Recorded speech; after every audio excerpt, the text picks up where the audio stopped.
राजकुमारी मंदाकिनी अपने पिता की इकलौती संतान थी। वो इतनी सुंदर थी कि उसकी सुंदरता के चर्चे अन्य राज्यों में भी थे। उसमें सौंदर्य के साथ साथ सदाचार, प्रतिभा आदि और भी सद्गुण थे, परंतु सब सद्गुणों तथा पिता के स्नेह ने उसे अभिमानी बना दिया। उसका अहंकार इतना बढ़ गया था कि वो किसी दूसरे को अपने सामने कुछ समझती ही नहीं थी। अनेक राजकुमारों ने उससे विवाह करना चाहा, किंतु किसी को वह अपने योग्य माने तब तो।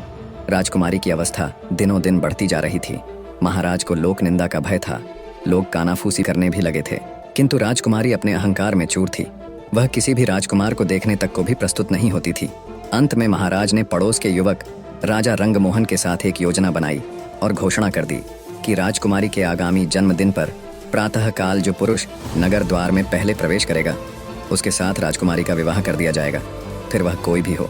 राजकुमारी का जन्मदिन का दिन आ गया। प्रातः काल नगर द्वार में सबसे पहले आने वाले पुरुष को राजसेवक पकड़ लाए। वह था फटे चिथड़े लपेटे एक भिक्षुक, परंतु वह जवान था, सुंदर था और पूरा अलमस्त था। उसके मुख पर एक अलग ही तेज नजर आ रहा था। महाराज ने राजपुरोहित को बुलवाया और बिना किसी धूमधाम के भिक्षुक के साथ राजकन्या का विवाह कर दिया। राजकुमारी चिल्लाई और रोते रोते उसने अपने सुंदर नेत्र लाल बना लिए, किंतु आज उसके पिता निष्ठुर बन गए थे। उन्होंने पुत्री के रोने चिल्लाने पर ध्यान ही नहीं दिया। भिक्षुक को केवल 5 स्वर्ण मुद्रा देकर उन्होंने कहा, तू अपनी पत्नी को लेकर मेरे राज्य से शीघ्र निकल जा, और याद रखना, यदि फिर तू या तेरी पत्नी मेरे राज्य में आए तो प्राण दंड दिया जाएगा। चलो मंदाकिनी। भिक्षुक ने राजकन्या को पकड़ा और चल पड़ा। रोती बिलखती राजकुमारी उसके साथ जाने को विवश थी, परंतु भिखारी ज्यों का त्यों प्रसन्न था। वह पत्नी के रोने पर ध्यान दिए बिना गीत गाता चल रहा था।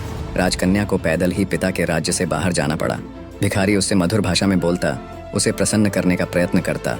पर्याप्त दूर जाने पर जंगल में नदी किनारे एक फूस की झोपड़ी में दोनों पहुंचे। भिखारी ने कहा, अब यही तुम्हारा घर है। तुम्हें स्वयं अब जंगल के पत्ते और लकड़ियां लानी पड़ेगी। कंदमूल जो कुछ मिलेगा उसे उबाल कर खाना पड़ेगा। पास के गांव में लकड़ियां बेचने जाना होगा। मैं भी जितना बन सकेगा तुम्हारी सहायता करूंगा। राजकन्या के लिए यह जीवन बहुत दुखद था, किंतु विवशता सब करा लेती है। उसे एक ही सुख था कि भिखारी उसके साथ बहुत प्रेमपूर्ण व्यवहार करता था। कुछ दिन ऐसे ही बीत गए। फिर एक दिन भिखारी ने झोंपड़ी छोड़ दी और मंदाकिनी को लेकर वह एक गांव में आया। वहां वे दोनों एक खंडहर जैसे घर में रहने लगे। भिखारी कहीं से कुछ पैसे ले आया और उससे उसने मिट्टी के बर्तन खरीदे। पत्नी से कहा, इन बर्तनों को बाजार में ले जाकर बेच आओ। किसी समय जो राजकन्या थी उसके लिए सिर पर बर्तन उठाकर बाजार में जाना बड़ा कठिन काम था, किंतु मरती क्या करती, उसे जाना पड़ा। भिखारी ने उसे स्पष्ट कह दिया कि यदि उसकी आज्ञा का पालन न करना हो तो वह मंदाकिनी को छोड़कर चला जाएगा। बेचारी मंदाकिनी बर्तन सिर पर उठाकर बाजार गई। उसे बर्तन बेचना तो आता नहीं था, दूसरों से नम्र व्यवहार करना भी नहीं आता था। बाजार में बर्तन रखकर वह उनके पास खड़ी रही, क्योंकि जमीन पर बैठना उसे बहुत बुरा लग रहा था। उसे कुछ ही देर वहां खड़े हुए हुई थी कि एक घुड़सवार युवक बाजार में आया। उसने मंदाकिनी से बर्तनों के दाम पूछे। मंदाकिनी ने रूखे स्वर में दाम बताए तो घुड़सवार लौट पड़ा। मोड़ते समय उसका घोड़ा भड़क उठा। फलतः घोड़े के पैरों की ठोकर से सब बर्तन फूट गए। घुड़सवार बिना कोई ध्यान दिए वहां से चला गया। अब मंदाकिनी को काटो तो खून नहीं। बेचारी रोती हुई घर लौटी। भिखारी आते ही क्रोधित होगा, ये बात सोच सोच कर उसके प्राण सूखे जा रहे थे। भिखारी आया तो देखा रो रो कर मंदाकिनी की आंखें सूज गई थीं। वह कुछ नहीं बोला, परंतु दूसरे दिन कहा, मंदाकिनी, तुम्हें कुछ नहीं आता। मिट्टी के सभी बर्तन टूट गए। अब हम दोनों का निर्वाह कैसे होगा? एक उपाय है, नगर में चलते हैं। सुना है राजा रंगमोहन बहुत दयालु है। उसकी पाकशाला में तुम्हें कोई नौकरी दिलवाने का प्रयत्न करूंगा। तुम्हें काम मिल जाए तो तुम्हारी ओर से निश्चिंत होकर मैं भी कहीं अच्छे पैसे वाला ढंग का काम ढूंढ लूंगा। कुछ धन एकत्र हो जाने पर कोई व्यापार कर लूंगा और तब तुम्हें भी अपने पास बुला लूंगा। राजा रंगमोहन का नाम सुनकर मंदाकिनी ने लंबी सांस ली। एक समय इस नरेश ने उससे विवाह करने का प्रस्ताव किया था। आज वह राजरानी होती, किंतु हाय रे ये घमंड, आज उसी राजभवन में वह दासी बनने जा रही है। जाने के अतिरिक्त कोई दूसरा रास्ता नहीं था। मंदाकिनी नगर में गई और राजा की पाकशाला में उसे नौकरी मिल गई। भिखारी उससे विदा होकर कहीं चला गया। मंदाकिनी का गर्व नष्ट हो गया था।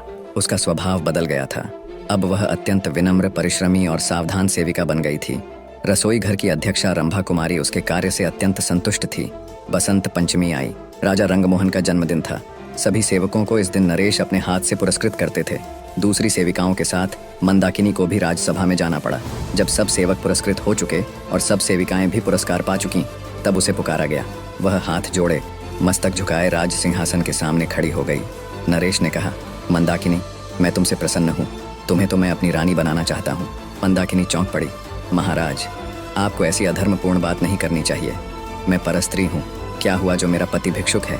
मेरा तो वही सर्वस्व है, उसे छोड़कर मैं दूसरे किसी की सोच भी नहीं सकती। वही मेरा स्वामी है। आपकी मुझ पर बहुत कृपा है, तो इतना अनुग्रह करें कि मेरे पति का पता लगवाकर उसे बुला दें। मैं पाकशाला में सेवा करके प्रसन्न हूँ। महाराज रंगमोहन चले गए और थोड़ी देर में वह भिखारी राजमहल से निकला। मंदाकिनी उसे देखते ही दौड़कर उसके पैरों पर गिर पड़ी। भिखारी मुस्कुराया और बोला, मंदाकिनी, मुझे ध्यान से देखो तो तुम्हें मुझमें और रंगमोहन में कुछ सादृश्य नहीं मिलता? भेद खुल चुका था। भिखारी के वेश में उसको ग्रहण करने वाले स्वयं राजा रंगमोहन ही थे और वह थी उनकी महारानी। राजा ने कहा, मंदाकिनी, क्षमा करना, तुम्हारे अभिमान की मुझे कोई दूसरी औषधि मिली ही नहीं, इसलिए तुम्हारे पिता के साथ मिलकर मुझे ये रास्ता अपनाना पड़ा। निष्कर्ष, जीवन में अभिमान और घमंड का कोई स्थान नहीं है। कठिन परिस्थितियां हमारे अहंकार को मिटाने और हमें विनम्र बनाने के लिए आती हैं। जीवन की सच्ची समझ कठिनाइयों से ही मिलती है और सच्चे प्रेम और समर्पण के बिना जीवन में वास्तविक खुशी और संतोष संभव नहीं है। इसके साथ ही कहानी यह भी बताती है कि परिस्थितियां चाहे जितनी भी कठिन क्यों न हों, सच्चा प्रेम, सहनशीलता और विवेक ही जीवन को सही दिशा में आगे बढ़ाते हैं।